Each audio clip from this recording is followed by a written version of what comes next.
Hello, everyone, and welcome to episode 13 of the Anime Banter podcast with your hosts Turtle, Sean, and Mike. Thank you for joining us today. How are you guys doing? Doing well. Hey, I'm excited to be here. This is the end of Trigun today, man. We say see you later, but not goodbye to Trigun. So I hope there's gonna be a season 2. They left it wide ass open for season 2. I'm pretty sure that they announced that there is going to be a season 2, or at least that they plan to do one. So I hope that works because they definitely left this open for more. For today's quick banter segment, I want to bring a topic up that if you've been listening to the podcast, you'd know that Tekko, Pittsburgh's premier anime convention, is coming to the David L. Lawrence Convention Center on July 20th through the 23rd. We will be there in some capacity. You can actually probably find one of us at the Deepman Files booth, which is my other podcast. We're gonna have some business cards there, and if you catch us, you'll feel free to chat us up about anime, or let us know about how you like the show, or if there's something you want to see on the show. Let me know while we're there. It'll be a fun opportunity to chat candidly with us. Absolutely. Over at Tekko, they have a lot of guests this year. David Lodge, who according to the website here, he's Jiraiya from Naruto, which is kind of possibly his biggest role from the list here. So that's really exciting. We have a few other voice actors. Let's see who we have here. Kaylee Mills. She voices someone from Genshin Impact. I don't play Genshin, but I'm sure that someone listening to this may play Genshin because there are many, many fans. Don't know how to pronounce it. Keqing. I'm not even going to pretend to know how I know how to spell that I know how to pronounce that. We have J. Michael Tatum, who is a classic voice actor here. He's one of my favorite rules is he was Kyoya in Ouran High Host Club. We got Brandon McInnes, who is Gyutaro from Demon Slayer Entertainment District Arc, and he's also Night Eye in My Hero Academia, which is pretty cool. So let's see, Laura Stahl. Let's see, Ray in the Promised Neverland. That was a good show. I like that. Hayato Kawajiri in Diamond is Unbreakable for JoJo's. I did not know that character. I'd probably have to look him up. I'll say it's been a little while since I watched that show, so I don't remember that character either. Yeah, and I don't want to go over what everyone's resume here, but Koi Dao, Susie Young, and Keith Silverstein will all be there as well. So it's really cool. It's a good list of guests this year, honestly, better than last year's coming out of COVID. I really believe in the organization. I've been a 10-year plus volunteer, and I really hope some people come out this year. We're expecting better attendance this year than last year. So, and they lift, maybe a topic of hot debate, but last year they required masks and vaccines and things like that, and they've lifted all the restrictions this year. So I think we would expect more people to show up. Yeah, I hope we can see you there. Come on down, everybody. It's a great time. I was there for my first time last year and I had a blast. Well, I hope they bring the parrot rescue back. I know Mike here has a hatred for birds, but I rather like them. I don't think I would ever own a bird, but I don't hate birds. I'm an animal lover in general, so. Yeah, I am not a bird fan at all. My wife and I went to the Pittsburgh Aviary for Christmas. I got her the sloth encounter, which is where you get to walk around, or not walk around, but they take you into a room. You get to pet the sloth, you get to feed the sloth, and then the sloth paints you a picture. What? Yeah, it's really cool. And the whole thing lasts maybe a half hour, but you would be surprised at how soft the sloth is. You would think the hair would be more stringy feeling or more coarse, but it's surprisingly soft and it's super adorable while it eats the food. And afterwards we're like, oh, okay, let's walk around a little bit. and we were walking through one of the open air areas where the birds fly around, and one flew in front of me, and I about lost it. I'm like, oh fuck, like was ready to like fall on my ass because it scared the shit out of me. I'm like, nope, I'm done. Get me the fuck out of here.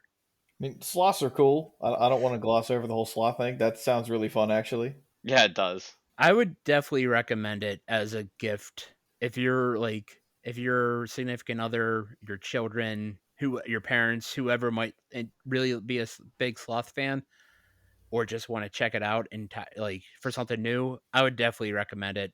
It was honestly not that expensive, and it came with admission to the aviary, What kind of brush did it use to paint you a picture? I gotta know. just like a normal paintbrush. It like uses so the paint they use is actually an egg based paint. So if it ingests any, it won't do it any harm. He's like, oh, I'm That's gonna good. eat this paint.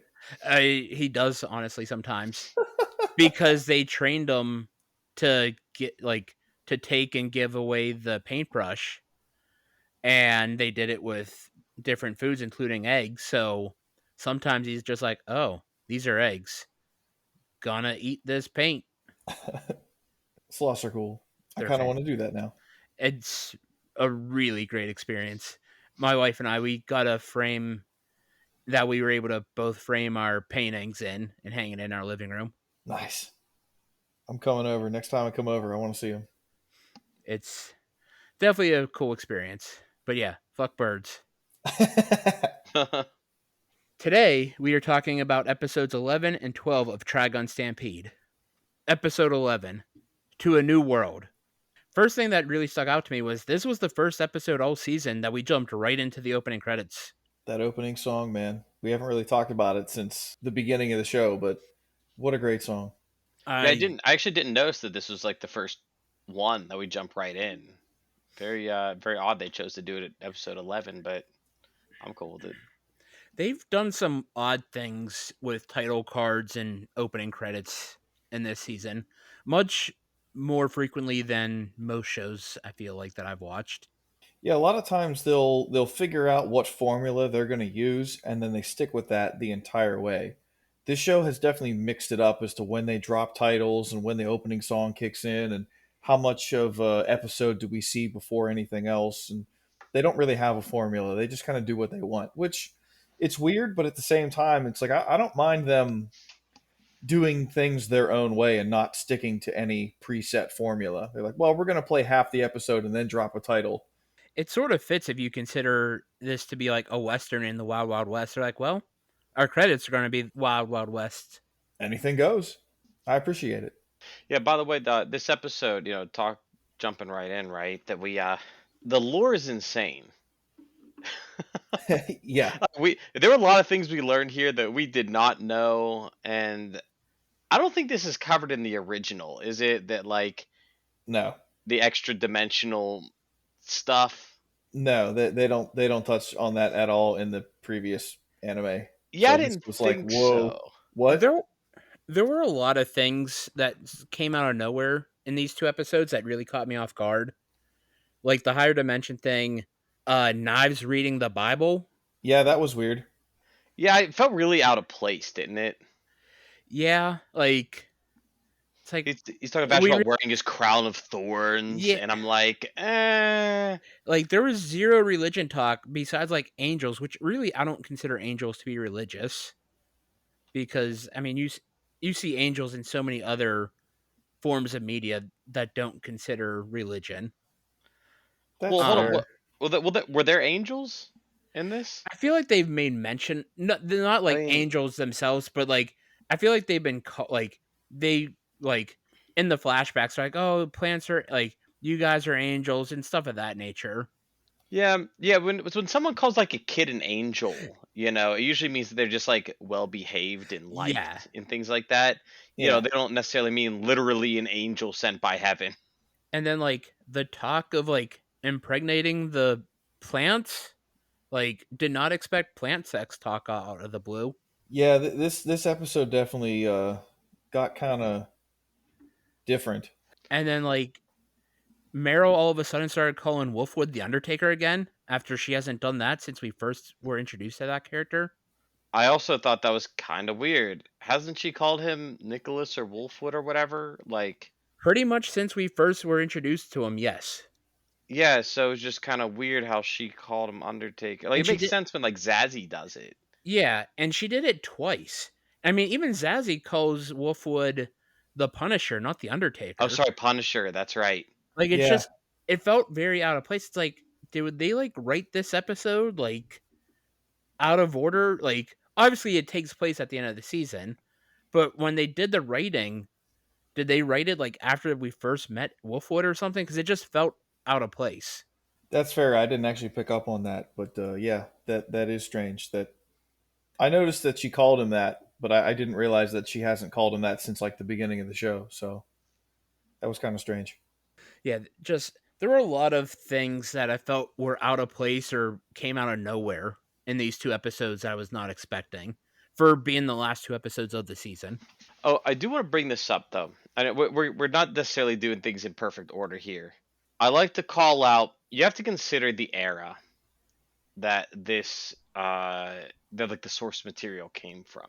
It came around that time, like early 90. I'm sorry, late 90s, early 2000s, where you were getting anime like I'm gonna throw a few out there, like Evangelion, Outlaw Star, and the Big O, where it's just like, yeah, by the end of the series, you either like meet or kill God or something. And then and that's what this felt like. It really felt like it belonged in that era. You know what I mean? I don't know, maybe Turtle knows what I'm talking about, but like there are a lot of shows from that era. They're like, yes, this is science fiction. Also, you will meet or kill God, and it's like or become God or something. And you're just like, why did so many shows do this? And that's how this felt to me. It's like I'm going to, Knives had like a God complex where he's like, I'm going to create the new set of plants and I'm going to impregnate all these plants with a godlike power so they can And, give birth to independent plants and we can kill the humans together. and he was so hell bent on getting back to the higher plane after it closed. It's like we just learned about this last episode. Why, like, we did not know this was even a thing until 20 minutes ago. Like, why are we acting like this is the end all be all of a sudden? Well, I mean, for Knives, from his point of view, this is what he's been. I guess he has known about this because he is a plant? Question mark. But like his whole plan was to get there. So there he was, and he was ripped away before he finished his plan. So now he's just become more insane. Where like that's he's so laser focused. He's like, I have to get back there. I was just there. I almost had it, and well, we'll talk about that more once we get to episode 12 here. But yeah, I mean, from his point of view, like that is everything, and things did not go according to plan.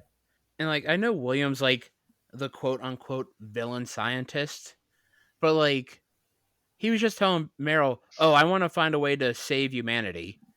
And now he's like, "Yeah, I won't I don't have the permission to die until Knives can get to the higher dimension and make all these independent plants and kill humanity." It's like, "Hold on.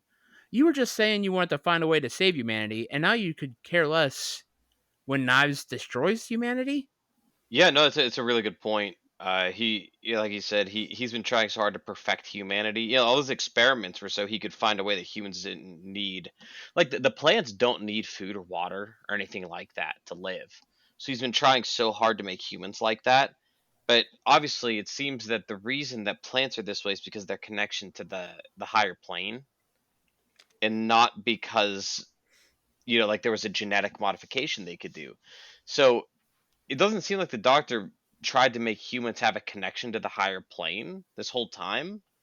So like, you know, it seems like he was just so far off the entire series, and now he's just cool with humans being extinct. Like I said, it's weird. Yeah, definitely some odd choices in these two episodes. I mean, still enjoyable, but just some things that made me go, while watching. Yeah, I mean, I kind of got a little lost in these two episodes. I will say again, like this whole season, the visuals are really cool. I agree. Like that's probably one of my favorite parts of this show so far is all the visuals. Like they, for the most part, the color palette is very bland. But when they do use color, it pops so much. You're like, oh, this is what I've been missing. They, And then they hit like, they hit you with that contrast, That's what and then makes it stand out. yeah, and then all the fight scenes and just like there are so many things that just like are so well done. I feel like I've said it multiple times in episode. Like, wow, I really like the look of that. I really like the look of that. Yeah, a lot of people I think are or were turned off by this show because it's all CG, it's not hand drawn. I am not the biggest fan of CG when mixed with hand drawn animation, because it just looks so out of place. With the whole show being done in CG, it looks uniform. And honestly, I think it looks really good. So if you're a fan of the old Trigun and you've steered clear of this because it's CG, I urge you to give it at least a watch. Check it out. You may not like it more than the original show, but at least admire the visuals, because what they have done here, I think, is really good. And I think it's a big step forward for, shows in the future to take the time and effort to, make something as polished as what this is. CG animation for years has kind of been like a redheaded stepchild in the animation community. Like that full CG stuff, it always looks so bad.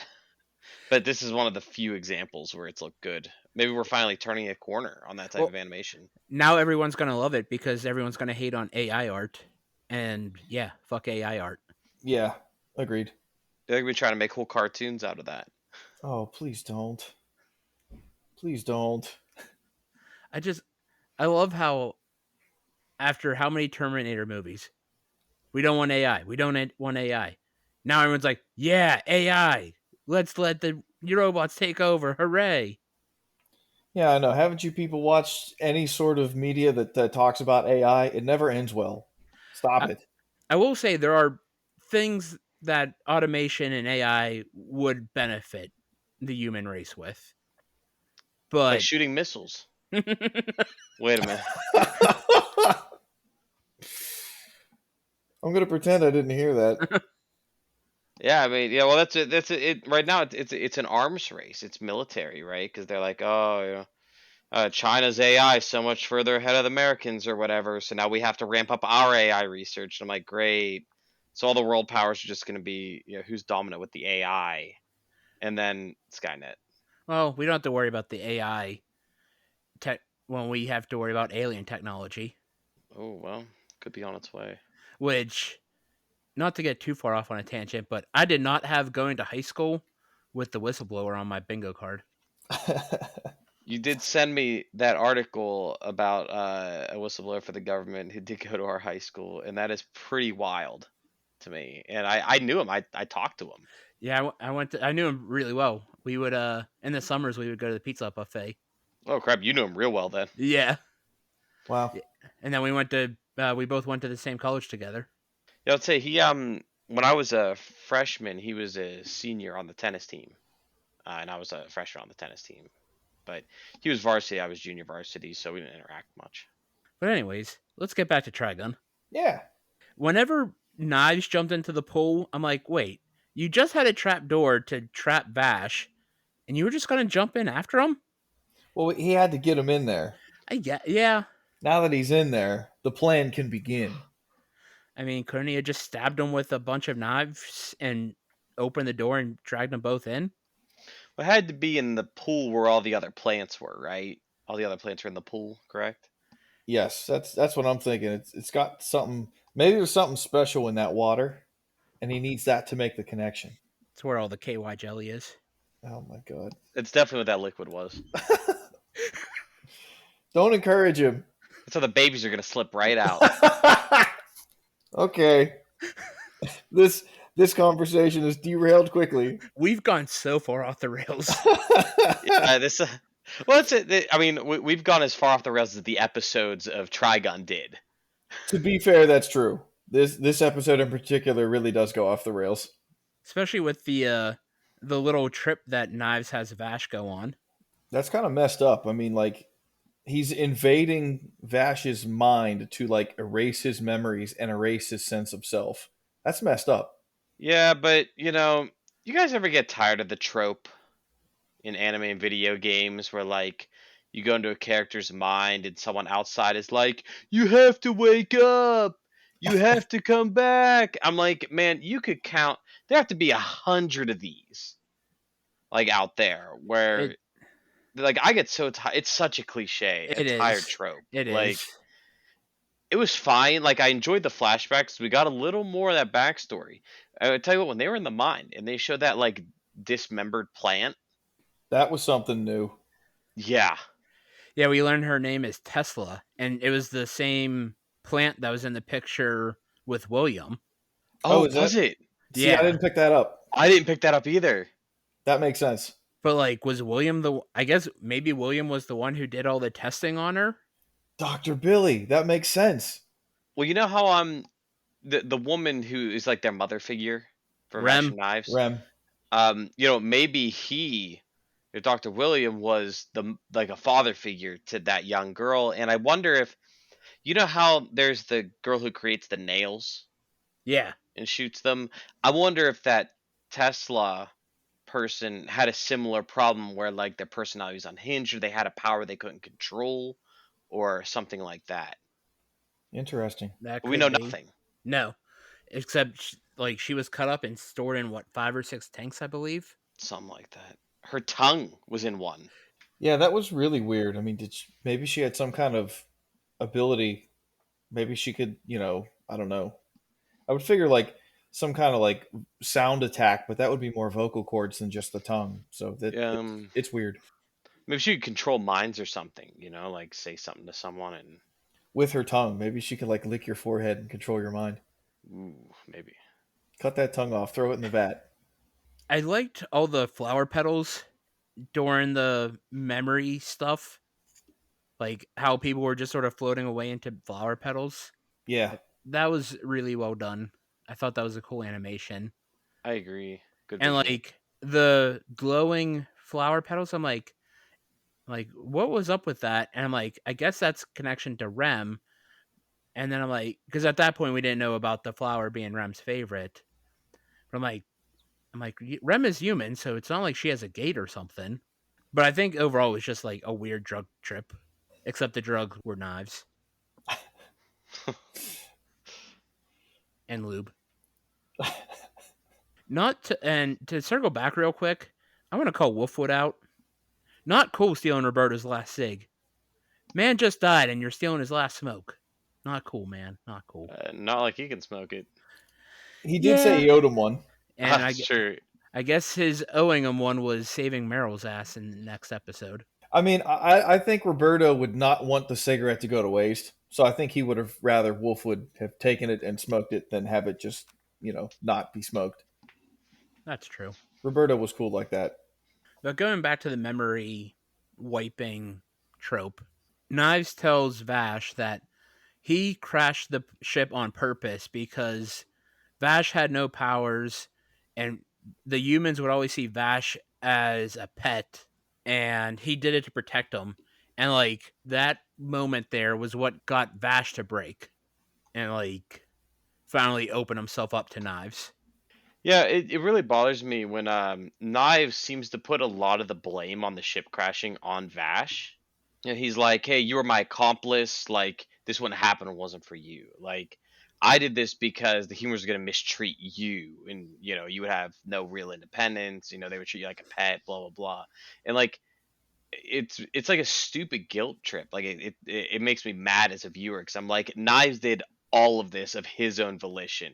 It is not Vash's fault at all that Knives made these decisions, but Knives loves to lay the guilt trip on Vash. And it's not like the humans were mistreating Vash either. Where it was like, oh, I was just being a protective big brother. Well, I feel like Vash is being treated terribly because of Knives. Like the things that Knives does, Vash gets blamed for because Vash is trying to stop. So the humans are trying to hunt down Vash because of Knives. Knives is just like a toxic brother, man. It was It's the all truth. so whenever they finally, it was really cool seeing all those black roots, black vines, whatever, like coming out and like William was just like trying to protect Meryl at some it's like, oh, you have to live and like run away and like, so that was cool.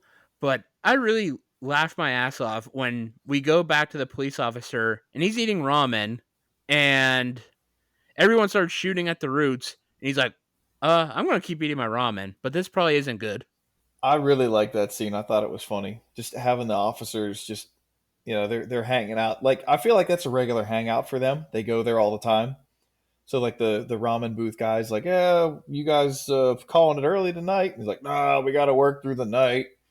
And then the roots and everything, and they all come out with like their guns except for the lead guy from like episode 1. He's still holding his bowl of ramen, and he's like, oh, this looks bad. He's just continuing to eat it. This looks bad, but this ramen is delicious. It kind of made me hungry. So we see Knives enter the higher dimension, and then we see a transformation of like the Space Needle, if that's what you want to call it. And flowers are blooming, and all I gotta say is this is a Mass Effect level shit whenever the Reapers make Shepard into the final boss for Mass Effect 2. Whoa, spoiler alert. Well, Shepard's not the final boss, but they make a Reaper that looks like Shepard. Oh, I never had the chance to play those games. Also, never had a chance to play those Oh, games, man. which is funny because I've had people tell me it's their favorite sci-fi universe of all time. I've had people tell me of that Xbox 360, PS3 generation of gaming that it was by far Mass Effect 2 was the best game. Period. Oh, it absolutely was. It was one of the best art, like, not just sci-fi, but RPGs. It was incredible. And Mass Effect 2, like, Mass Effect 1 was good, but the Mako parts were terrible. And Mass Effect 3 was good, but a lot of people hated the original ending because the whole thing about Mass Effect was, oh, your choices affect the game and the ending and everything. And then the original ending for Mass Effect 3, you picked one of 3 endings. Didn't matter what all you did during the gameplay, you still picked one of 3 endings. Oh. But Mass Effect 2 was perfect. Like the final mission, they called it the suicide mission because, and there was an achievement for it on Xbox where if you went, you could go through the mission. You would get it only if you went through and none of your party died. But the thing was, you had to split your party up, so you only got to play with 3 or 4 characters, and you had to hope that luck was on your side for your other characters not to die. Oh, wow. So like, I couldn't tell you how many times I went through and replayed that final mission to try and get that trophy back then, to try and get the nobody died during the suicide mission achievement. Jeez. But yeah, I would definitely recommend both of you play that series. Skip Andromeda, that was bad. Yeah, I've heard that too. But Yeah. play the OG trilogy. Well, they have the remaster, right? Yeah, they just came out with the remaster a couple years ago. Oh, that's and right. It has all 3 games on it. I'll have to scoop that one of these days. And it's probably not that expensive either. I Yeah, wish I had more time to do this kind of stuff. I need to beat Persona 5 still. I've been stuck at like 2/3 of the way through for so long. And then I started Atelier Ryza. Yeah, I just like my, Atelier Ryza is just so low stakes and comfy that it's hard for me to play something too intense. So since we're talking about games and you brought it up, Sean, Persona 5 is one of the best RPGs I've ever played in my entire life. If you haven't played it, go do it. There's my PSA. I have a hard time because the battle's boring. Oh, come on. The dating sim is pretty good though.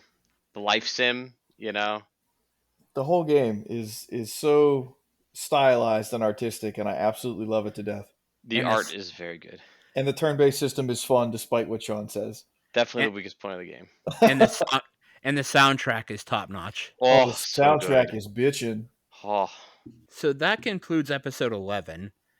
At this, I know, great transition. Great transition. That reminded me of Forrest Gump when he says, and that was the end of that chapter or whatever, or that's the end of that. I can't remember what he said, but he's like, and that's all I have to say about that. And it feels very much like that. I think I'm going to end conversations that way from now on.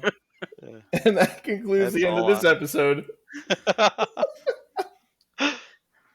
Does this episode even compare to the original Trigun anymore? Or are we in completely uncharted territory? We are in uncharted territory, my Uncharted man. territory, yeah, for sure. Righteous. There's absolutely nothing that I can think of in this one that ties back to the original show in any way. Righteous. Before we move on, play Trigun. Play Persona 5. It's fantastic. Play Mass Effect, Play right? Mass Effect. It's fantastic. Play Atelier Ryza, it's fantastic. Play games, man. They're so Yeah, good. definitely I play games. I need more time in my life to play more games. Quit your job, play games full time. You don't need sleep. Sleep is for the weak. Just drink a lot of caffeine. You'll be fine. Turtle, become a Twitch streamer. You can make it. They all millionaires, right? Yeah. Turtle, just go drink a 2 liter of game fuel like you used to back in the Halo 3 days. Dude, game fuel is bad for you. Don't drink that stuff. Trust me. Question, Mike. What tastes better, Game Fuel or your beer of the week? Ooh, are we talking OG game fuel? I don't know. That might be some nostalgia might be influencing that decision. Hmm. And this beer this week was pretty damn delicious. Well, with that, here's a wonderful segue. Here is Mike's beer of the week.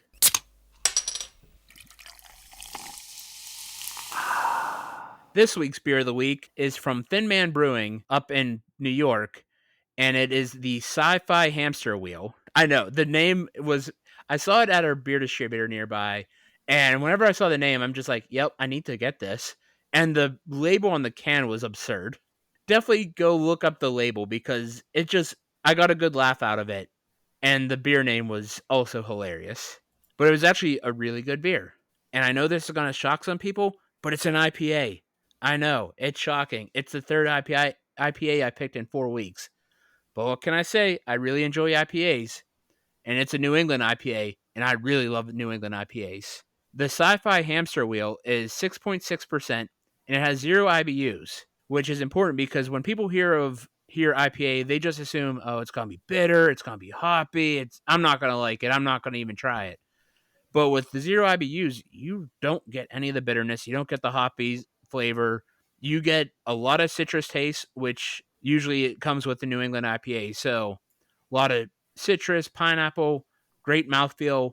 Honestly, if you're looking to get into IPAs in general, I really recommend trying out the New England IPAs or the hazy IPAs to get into them because those beers really don't have a lot of the hoppiness to them. So you get a lot more of the juicy and the citrus taste.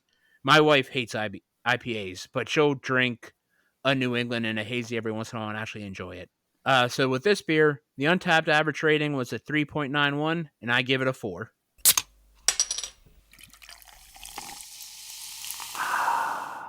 Episode 12, High Noon at July. I love the flashback of Rem, Knives, and Vash. Every time they do it, I just love the flashbacks, and I just love how motherly Rem is in them. Like, Knives tries to be a prick, and Rem just shuts his shit down very quickly. Like, I'll protect you no matter what. I love you, boy. Like, I love you, boy, so much. Like, you are like, I'll never let anything happen to you. Like, she is top notch mother figure in this show. She's trying so hard, like, Knives, I love you too. And in the back of her head, she's like, please don't turn out to be a dick. Yeah, she definitely knows that Knives is her problem child, and Vash is her special child. Yeah, I really like Rem. Rem's a great character. And I would like to add on to Wolfwood's quote of, so this is how it ends, not with a bang, but with a wet fart. I don't know if I'd say good line, but it's a line. I always add the last part, but with a wet fart when I hear that. So this is how it ends, not with a bang. That's your go-to? That is my go-to. So William tells Meryl that the glass is bulletproof, but it doesn't stop Meryl from shooting the glass with bullets. I mean, it didn't shatter, so I mean, Meryl is a very, learn by doing kind of character. and she's very passionate, Yeah, and like, that's a good thing. but it's like I don't think William would lie about the glass being bulletproof. Like after everything we've seen with William and Knives and that whole organization, it's like they really don't need to lie about the glass. Yeah. But she did it multiple times. It's like, Meryl, you only have limited bullets, and bullets are expensive. Maybe save them for like something else. I mean, I could maybe see one like he's got to be lying, but after the first one like bounces off, you should stop. And also, worry about Ricochet. Yeah, that's a dangerous thing. Yeah, I was thinking the same thing. I was like, I hope she's angling those shots, not directly back at her. How dark would that be? It's like, oh, hey, by the way, Meryl died. Oh no, did Blue Summers get to her? Or did Livio come back or something? No. Um, she shot at the bulletproof glass, and the bullet ricocheted and killed her She shot herself. indirectly. So the giant looking plant that's forming on the space tower, to me, it looked like was it supposed to be Rem or Tesla? It looked like it was supposed to be a female. I kind of thought that too. I don't know if it's supposed to be a reference to either of them or just maybe like the plants that they show in these scenes seem to be more female than male, so maybe it's just a representation of plants in general are more female, except for Vash and Knives because they're independent and they seem male. I don't know, plant logic. Yeah, Yeah, if they were trying to like make it a reference to Ram or something like that, then I certainly missed it. I mean, I could see it being like a hidden reference because if it's Vash's subconscious, it could be his way of crying out for Rem. But And if that, it's Knives running the show, I could see it like, you guys hurt Tesla. This is my way to like pay tribute to her or something. And like we know Tesla is still alive in the flashback. and there were like flowers blooming off of the roots, so maybe that is a subtle reference to say that it's sort of Vash's mind creating a physical representation of Rem from his memory. So maybe that is something. We're back in memory world. Vash is humming a song, and Knives is like, "Oh, what song is that? Where did you learn it?" And Vash is like, "I don't know. It just sort of feels like it's always been there." And then Knives is like, "Oh, well, don't worry. I'll always protect you." And Vash hears Meryl calling out to him, and that triggers Rem's voice. Like, it's like, wait a second, you didn't tell me that. Rem, some woman told me. I don't remember who it was though, but someone else told me, and it wasn't you. And then we see Vash chasing Rem's flower ghost, That was a and really cool visual as well. yeah, that was. But I was also trying to figure out what the song was that Vash was humming.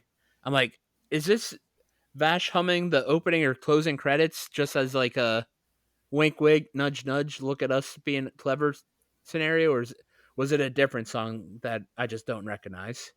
I'll be honest, I didn't recognize it either. I also did not. Vash breaks the memory control. Knives tries to attack Meryl, and Vash breaks free and protects her. I freaking loved Knives' blade wings. Those things looked so dope. Very cool. Yeah, well, all of a sudden, every character can fly. I mean, when needed, anime logic. Yep. I mean, that's the ultimate form of freedom, right? Being able to take to the skies whenever you want. So Vash is able to suck all the vines back in. It looks like he's controlling his gate. I mean, that's how I took it at least. And then he puts all the roots into a nice looking Tesseract cube, which hopefully Thanos isn't coming for. Uh oh. Uh oh. But it was really interesting to see, like, after this all happened, the change in color in Vash. Jacket went from red to black. The inside color was still red, but like everything else on Vash was black at this point. Yeah, he was definitely rocking like a black and purple scheme, which I thought looked pretty cool. And then we finally get the fight we've all been waiting for, the fight between Knives and Vash. And it was everything I hoped it would be. The animation was incredible. We finally see Vash being not afraid to step up against Knives, and he's He's finally put that fear behind him. He knows I need to do something about knives now. I won't kill him, but I need to do something before he ends all of humanity. Yeah, he had to. He always never wanted to stand up to Knives. He always ran from him. Yeah, like you said, I like that. Vash worked so hard to try to blast that energy out into space. Maybe I'm getting a little ahead of ourselves here, but you know, it's finally time for him to stand up to Knives. Very good. I love how Wolfwood parkoured off the police officer's face to get up to help save Meryl. That was really good. He's like, thanks for the boost. Not enough Wolfwood in this show, you know? No. For these two episodes being the season finale and like there being the big fight and everything, he was in what? A scene or two in each episode? Yeah. Just this whole show has had not enough Wolfwood for me. When you look at how strong like Knives is, though, like Wolfwood had to step away because Knives is OP. Yeah, but I mean, Wolfwood's got the healing juice. I mean, he could definitely, stand his ground at least. Maybe, I don't know. I He figure got it's laser beams. Yeah, he yeah, could have shot the laser beam. You are yeah. right. I mean, Vash would be the one who would be mostly facing off, but like Wolfwood could stand his ground if Vash was there. I think they just wanted to make it about Vash and Knives. You know what I mean? Like that was, It's what they've been building towards all season. yeah. I'm That's So not fair. mad about it it. makes the most sense for that to be a one-on-one fight and not like have Wolfwood interfering at all. Yeah, no That's fair, power of but friendship garbage. You know what I mean? Though Meryl did that already, so it's ruined. yeah, well, that's true. Like, give Wolfwood somebody else to square off against. Like have him do something. Like Blue Summers. Ooh, Like he was in what, 2 episodes and they made him seem super like powerful and then he just disappeared. yeah. That kind of had me confused too, because again, like I'm thinking from the original show, where Blue Summers is a big deal, and they bring him into this show, and he seems like stronger and crazier, and then he goes away. So we have to see him for season two. Yeah, I think realize that there are a bunch of those science experiments, that they were working on, like Blue Summers, who kind of don't have a master now. They're aimless. Yeah, So maybe a good part of season two is going to be the characters going around and rounding up these science experiments and figuring out what to do with them. Probably killing them. I know Knives is super powerful, but every time he uses his powers against like regular old plain Jane folks, I'm so impressed by it. He cut that tank and he cut those that tank and the soldiers apart like they were warm butter. Like yeah. Vash is like, run away, you are going to die. He is going to kill you. Get out of here. And they're like, no, stop, humanoid typhoon. It's like, I am telling you, run. And they're like, no, we got to stop you. It's like, well, play stupid games, win stupid prizes. They like totally ignore him. They're like, "There's the typhoon. Let's get him." He's like, "Run! You're going to die. We need to shoot him." And then they die. It's like nobody listens. And then the visuals of Vash and Knives flying into space were, oh man, it was so good. It was so done. Like all the colors, the animation, everything about it was so cool. Yeah, I really like this whole segment where they're flying up, they're fighting in space, the whole everything about that whole scene. I just thought was really really well done. It looks great. I feel like there should be so much more that we want to talk about in this episode, but I was just so in awe of the visuals that I'm just like, I just sort of sat with my mouth agape watching because everything in this episode just looked so damn good.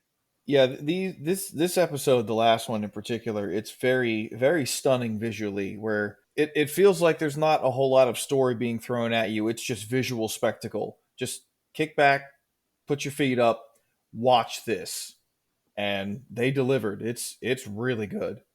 That's the word I was going to use. They delivered. Like that was the term because it was cool. Oh, we finally got to see the Trigun, I guess. The back to the previous discussion last episode. Um, his arm mutating into the gun. They refer to that as the angel arm. So there's your angel reference. That was a pretty cool looking arm. Yeah, I like the design of that. It's pretty good. It sort of reminded me of like an enemy, like someone in a fighting game, like a final boss where the final boss has like one big ass beefy arm. Like a super move. Yeah, that's super OP. Dude, I love fighting games, so I'm totally on board with that. You're right though. The final attack sometimes from someone like use their super attack. Like the requirements for like the enemy has to be below 10% health, and you have to have like 3 full meters or something like that, and then you can use it. And then I don't know, it's your character picking someone up, flying into space, and then like throwing them back down to Earth, and then like blowing up the Earth, because that's how ridiculous fighting games are. While shooting a laser beam at them. We'll show you laser. Yeah, exactly. Naturally. It was really interesting to hear Vash and Knives debate on who was right and why Vash will keep fighting for the humans no matter what they do. And if he has to keep fighting for another 300 years, he will keep running. Like he will do whatever it takes to save them and to be accepted by them. And he doesn't care that they hate him. Yeah, I realized part of the reason that Vash is so hated is because of Knives. Like, Knives looks exactly like Vash, pretty much. And he's the one who causes a lot of this death and destruction. So if it wasn't for Knives, Vash may have already been accepted by humans. In fact, he was accepted by humans pretty much when he was part of Project Seed. Yeah. And then all I can say is Knives chose poorly whenever he was trying to get to the cube. Yeah. It feels right for an Indiana Jones reference with Indy 5 coming out. I like it. It's a good reference. It's a good movie. But I loved the animation of him disintegrating. Like, all the colors were so great. And if you've been following along on our YouTube page, there have been a couple openings between Pokemon, White Schwartz, the Avatar of the Last Airbender set, and One Piece. And that scene, the way it was animated and everything, I'm like, this would look so good on a playmat. Oh my goodness, yes it would. Mm. Hey, quick Like, question. A little debate here. Is Knives actually dead? I was thinking the same thing because yes, he was disintegrating, but we never see him fully die. He just gets his hand goes to skeleton, like to bone, but otherwise he's still muscles. And Yeah, he's a plant, not a human, so plant logic. So I'm gonna guess no, he's not dead. That's my he may guess. regenerate yet. And not to jump too oh, we don't have much farther to jump ahead, but we meet Eric's before the credits start rolling, and Eric's is playing a piano, and I had a couple thoughts on who Eric's could be. And I feel like it's either going to be Vash, Tesla, or Knives. I have the answer to that because is that character is in the original show. So assuming they're following that plot line, I know who that is. And I don't know if you want me to tell you now or not. Let's wait till we're done recording, because I don't remember that part. But I'm not so sure the viewers want it, or the listeners, I mean, want it They spoiled for may not them. want the spoiler. I don't like spoilers. So like, that's like when there's a movie coming out, like especially a Marvel movie, the internet likes to blow up and try to hack the system and give me all the spoilers. I don't want spoilers. So I do not want to spoil that for anybody as well. So if you have never seen the original show, you're watching this for the first time and you're like, "Who's Eric's?" I'm not going to spoil that for you. So I don't like spoilers. We'll see. We'll find out in season 2, but I know the answer to that. So after Knives disintegrates, Vash falls back planet side and just destroys all of July. And whenever that happened, I'm like, ooh, Vash's bounty is about to go up a whole bunch. Mm-hmm. And Yep. then we find out it went from 6 million double dollars all the way to 60 billion with a B double dollars. Oh yeah. I love it. So He's we now the learned $6 billion double dollar man. so we learned 2 years have passed since the incident, and Meryl shows up to the remnants of July, and there's a flask there, and there's an empty little package of cigarettes, and Meryl drops off a new package and looks at a picture of her, Roberto, Vash, and Wolfwood, and just sort of reminisces about everything. And then we see Zazie show up, and they let Meryl know that thanks to Knives and Vash, they opened a portal to Earth and that they are coming. It's like, okay, well, who are they That's in a this? really good question. I was very confused by this section. Very like cryptic and mysterious. Because I mean, I was sort of under the assumption that everyone on Earth has died. Like that was the whole point of Project Seed, was to be a colony ship and find a new planet for the humans to live on. So like, who or what is coming from Earth? I also want to know that. Like I you think said, so. I thought all humans were dead outside of whatever was on this planet. But the part I really liked about this scene was Meryl learning that she was going to be getting a newbie. And I just loved how Meryl started acting like Roberto. Yeah, that was pretty funny. That was a great little tribute to the man. And for those who remember from the previous podcast episode, Sean, you thought that season two was going to bring in our missing member, and they name dropped her here. Millie They did Thompson's name coming drop her back. here. Yep. So that'll be a character from the original series showing up here. And it does kind of make me sad because I know some other things that are coming based on the original series as well. That's true. Yeah. So we're going to see that in season two. I guarantee it. So, not to be. I'm also doing my own cryptic spoilery thing. I was excited for the name drop, though. I was too. I just But liked how Roberta was a good ad. I liked how Meryl called Millie the newbie. She was When she did definitely a excited. Roberta impression, yeah, she's like newbie. And they made a reference to the insurance division because in the original Yeah, series they were part of the insurance division, that's right. and so it's kind of like a throwback, like an Easter egg for the fans of the old show because they're just journalists in this as opposed to insurance people. I wonder if, like, at the beginning of season two, they've already been demoted to insurance people. Would be funny. They made it seem like whoever her boss was on the radio made it seem like, get back here, we're going to demote you. So I wonder if the two of them get demoted. And then we get the post credit scene. We're on the moon. We see what looks to be a red, dead Earth, and we hear voiceovers talking about a new phase of Project Pieces of Earth. And Special Operations Lieutenant Colonel Independent Chronica tells them to stop and retrieves a message from Project Seeds. So it's like, okay, well, who is Chronica? And if she's an independent, like, is that just a rank? Or is she a plant?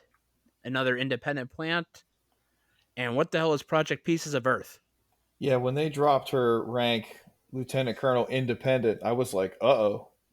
Because I immediately thought, oh, she has to be another plant independent, which totally changes the game. So what's going on Earth?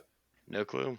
Is there anything to compare this episode to the OG, or we This besides the name drops and everything?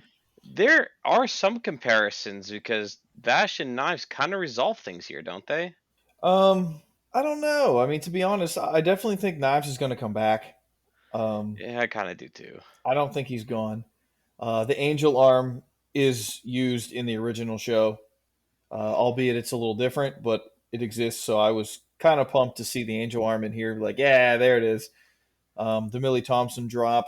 But I think outside of that, that's about it. So So definitely like the end credit stuff is all new stuff. So I'm very excited to see where that goes. before we talk about season one on a whole, what did you guys think of these two episodes? Good because even though the lore is wacky and weird, I'm happy we got it, and I felt like I got a lot of questions answered as to like the motivation of Knives and how he was going to go about it. So I give them thumbs up for the episodes. I liked them as well. I think the lore is a little out there. Um, but I mean, if nothing else, I just think the visuals are just so good, especially for episode 12. Really fun to watch. So yeah, they're pretty good. They definitely went out with a bang. Like, they were both really good episodes. I loved episode 12. And the one thing that we forgot to mention with episode 12, I thought it was just a neat little call out, was in the flashback, Knives is like, oh, it'll be like a Western. I love Westerns. Bang, bang, bang. And Vash is like, I hate westerns. I don't like the shootouts. It's like, well, that's sort of what this entire show is about. So I thought that was a little nice, a little wink, wink, nudge, nudge. Look at us being smart. Call out. That was a good catch. I forgot about that. That was fun. Another thing I forgot to mention, I'll throw out real quick, is when he goes, you know, angel arm mode, his hair sticks up like in the classic show. So that had me excited. Yeah, I like these episodes. There were some odd choices in them, but episode 12 was fantastic. And now it is time for the waifu of the week. Sean, who did you pick this week and why?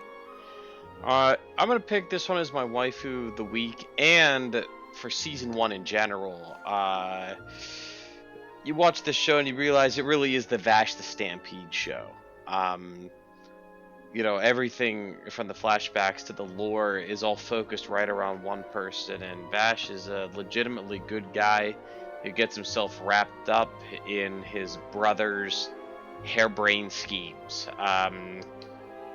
And it really sucks because you realize without Knives, Vash would be an infinitely happier person. But Knives has truly ruined his life, and Vash really, despite getting beat down again and again, and being told he is a terrible person again and again by the humans, he still sees value in all life. And he does his best, even till the very end, to save as many people as he can, even by going to outer space and feeling the pain of getting burned in the atmosphere. Vash, cool guy, love the character. I really actually hope we get a season 2 because I feel like the universe has more to offer here. Turtle, who do you pick and why? For this week, I am also going to go with Vash. He's the main character. I still have a soft spot in my heart for the original show, and I'm going to give props to Vash's English voice actor returning from that show, Johnny Young Bosch. He is just absolutely amazing. I love him as a voice actor, and I love him as this character, and especially in episode 12. I think he really hit it out of the park. It's Another just stellar performance from JYB. you can't go wrong, man. And so, I mean, he's the main character. His positivity is infectious, and in a crazy world that we live in today, we need more people like him. So, Vash is my pick. My pick for this season, Vash. It goes without saying. But my pick for this week, for these 2 episodes, I'm actually going to go with Meryl. Because without her, Vash never breaks free of Knives' mind memory wipe control. Like, she's the one who calls out to Vash repeatedly. She risks her life to save him.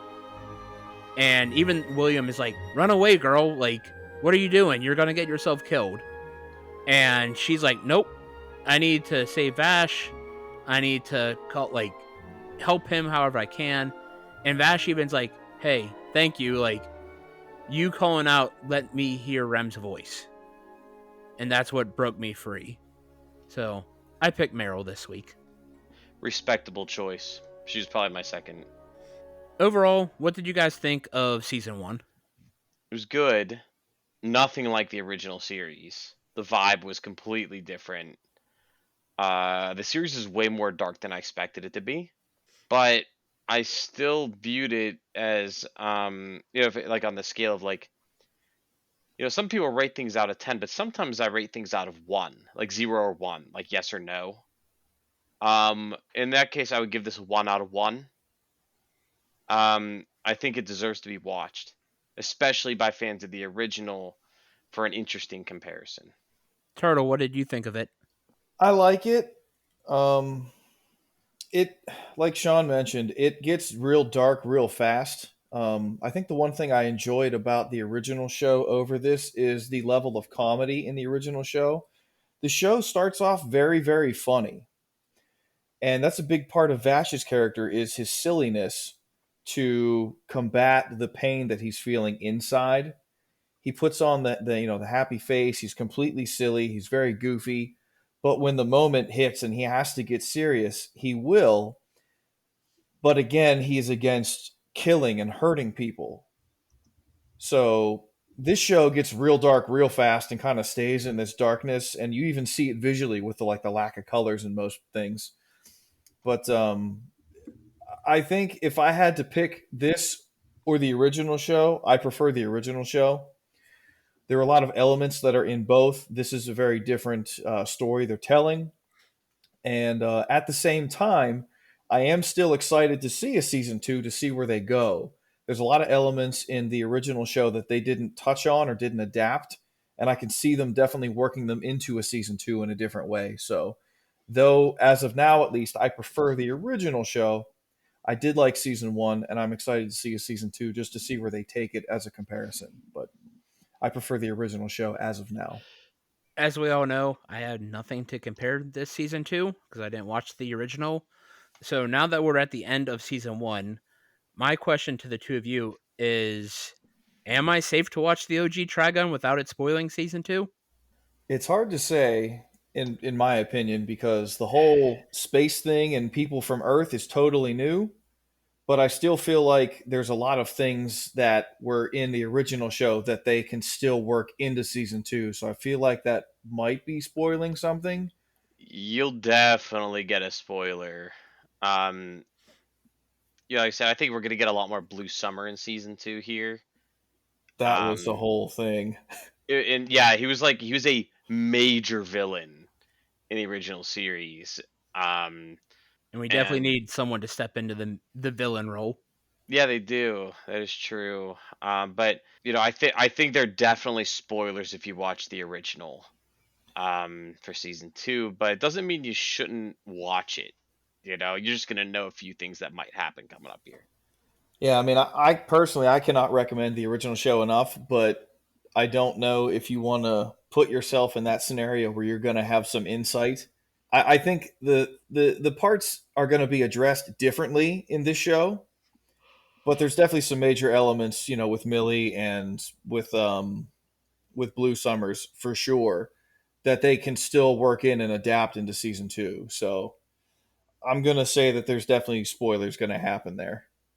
Yeah, and the core group of season 2, by the way, is Meryl, Millie, Wolfwood, and Vash. So like the gang kind of gets, well, I mean, in the original, I mean, sorry, not season 2, but I have a feeling season 2 the gang will get back together, Yeah. and we're gonna see that. Just we're gonna lose Roberto and gain Millie instead. But I think the gang's gonna get back together. But how we get there is gonna be a journey. The band's getting back together, this time for the Mhm. music. Overall, I really enjoyed season one. Um, the pacing was a little off at times. Like, I feel like the first half could have moved at a much faster pace. It felt like there was so much jammed into the back half of the season that they could have spread things out a little bit more. And I'm definitely intrigued to see who these new characters are and what role they'll hold in the next season, assuming we get a season two. And with that, thank you all for joining us this week as we watched and finished Trigun Stampede. We hope you join us next week for episode 14 of the Anime Banter podcast, where we will be having our second Banter Blitz episode as we talk about the movie Jujutsu Kaisen 0. Please give us a 5-star review on all platforms that allow reviews. If you are listening on YouTube, please like the video, hit the notification bell, and leave a comment. Turtle, do you have anything you would like to plug? As always, you can find me on my YouTube channel, RPG Treasure Trove. I sit down with a friend co op style and play some RPG games. So if you're into that, please check me out. Like and subscribe if you're into it. Leave some comments. I try to respond when I can. So if you want to talk, you can find me there. Sean, do you have anything you would like to plug? Always plugging the Deepman Files podcast. Also, once again, like we mentioned at the beginning, plugging Tekko. Please show up. July 20th is the first day. It goes all weekend. We'll be there, and we'd love to see you there. The Anime Banter podcast can be found on Facebook, Twitter, Instagram, and YouTube. Thank you all for joining, and we will talk to you next week.